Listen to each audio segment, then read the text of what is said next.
Currently, if you go into the internet, all these stories can reach you in a cold manner. You can scroll on a feed and you just get information overload. In the indigenous context, a story can only reach you when it's brought to you by another human being. So it's always in a warm context. You will never be overwhelmed because you can always ask. Every time I read a Wikipedia article about some math concept or something, I'm basically always overwhelmed. I never had that when someone explains something to me. And he takes the time to do it and everything like that. The sand talk modality, it starts with just drawing a symbol into the sand.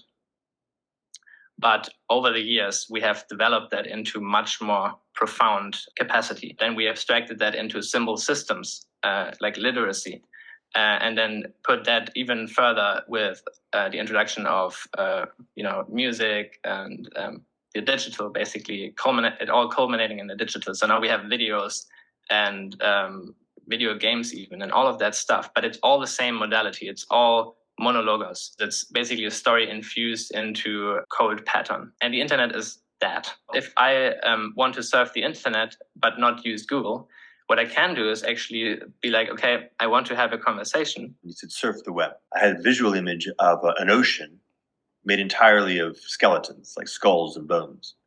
You're dead, right? An ocean of dead things. The experience of being in relationship with the world through the already dead, the other side, the notion that there's something intrinsic about the aliveness of the story when it's brought already, it's always already connected. It's always already in a context, not just context aware, but context productive, contextualizing relationship. That's the thing we're trying to do. For me, what happens is okay, there's a point at which I get it. All right, there's something happening where the orientation of the construct of the image, the digital sand drawn, allows me to find in myself, let's say, the location in the transcendent that is being expressed in that form.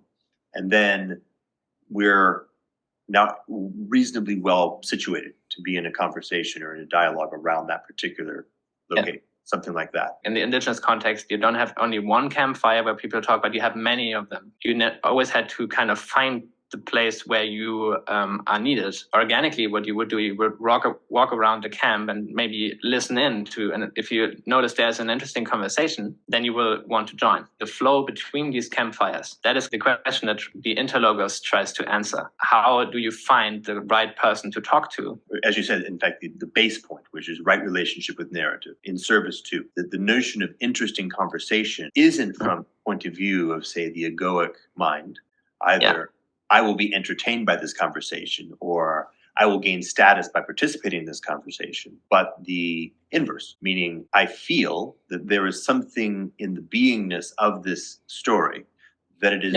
necessary. I have a responsibility. I am holding something that is part of that story.